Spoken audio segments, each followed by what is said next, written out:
আমরা যেখানে দাঁড়িয়ে আছি দীর্ঘদিন ধরে এটা ছিল উত্তরবঙ্গের প্রবেশদ্বার। পরবর্তীতে যমুনা সেতু তৈরি হওয়ার পরে বিভিন্নভাবে আমরা যে কয়েকটি জেলার মানুষ আছি আমরা অবহেলিতভাবে চলাফেরা করছি। তো পৃথিবী শুরু থেকেই প্রতিটি বিষয়ে দাবি না করলে কোনো আদায় হয়নি।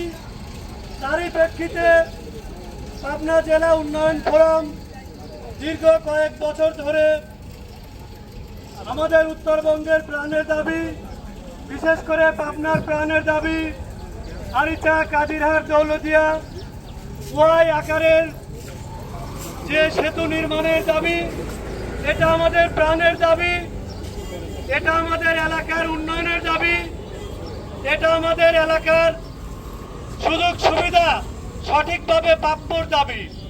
যাই হোক, অনেক সিনিয়র ব্যক্তি, রাজনৈতিক ব্যক্তি, সামাজিক ব্যক্তি সবাই উপস্থিত হয়েছেন, সবাইকে ধন্যবাদ জানাই। সেই সাথে যারা উপস্থিত হতে পারেননি, আমরা ছোট পরিসরে হলেও নিয়মিত পাবনা জেলা উন্নয়ন ফোরামের যে আয়োজন এটা চলবে। আশার আলো আমাদের রাজনৈতিক যে ব্যক্তিত্ব যারা আছেন, পাবনা জেলার গর্বিত সন্তান সম্মানিত এমপি মহোদয় যারা আছেন, তারা চেষ্টা করছেন আমাদের এই দাবি ইনশাল্লাহ খুব তাড়াতাড়ি সফল হবে।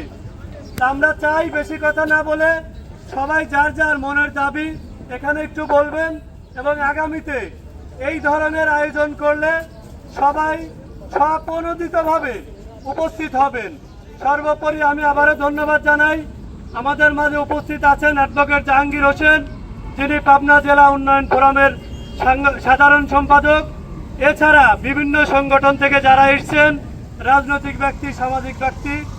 আমরা পরবর্তী ইনশাল্লাহ এর থেকেও বড় আকারে কিছু করব। সবাইকে ধন্যবাদ জানিয়ে আমার কথা শেষ করছি এবং অনুরোধ করছি সবাই একটু হলেও কিছু বলবেন। এবং সর্বশেষ আমরা এই লঞ্চ ঘাটের পল্টনি দ্বারা একটা গ্রুপ ছবি উঠাবো। ধন্যবাদ সবাইকে। আসসালামু আলাইকুম।